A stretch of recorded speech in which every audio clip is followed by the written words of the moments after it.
Να πάρεις το κρέας. Ναι. Είναι 1/4 εκεί. Τι είναι? 1/4 είναι εκεί. Θα παγώσει. Πάμε.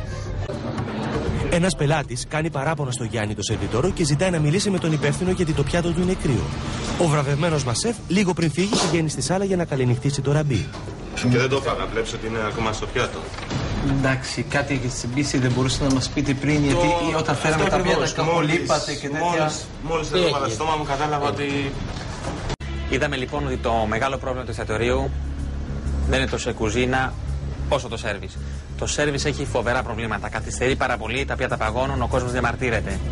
Αύριο το εστιατόριο θα μείνει κλειστό. Και ελπίζω να βρούμε μια λύση για τις μεγάλες καθυστερήσεις. Και εδώ είναι το σύστημα για να μην καθυστερούν τα πιάτα. Όταν είσαι έτοιμος, θα χτυπάς το τηλεκοντρόλ για το τραπέζι.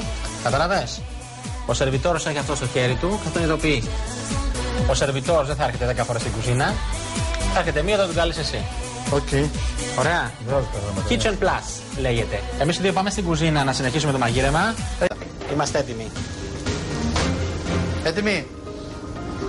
Θα το φράξω. Αρώματα. Νομίζεις ότι πραγματικά είσαι στην Ανατολή? Θεωρώ ότι είναι ένα πιατό πλούσιο και πετυχημένο. Σίγουρα θα αρέσει. Πάμε. Το φώναξα.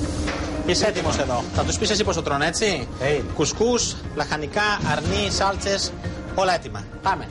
Βάζε ψωμί. Το σύστημα ενδοεπικοινωνίας λειτουργήσε και πλέον δεν υπάρχει καμία καθυστέρηση στο σέρβις, το οποίο ανταποκρίνεται άμεσα στο κάλεσμα της κουζίνας. Με τα ρολόγια θα λύσουμε μεγάλο πρόβλημα που είχαμε μεταξύ κουζίνα και σάλα και νομίζω ότι θα πάμε πολύ καλά.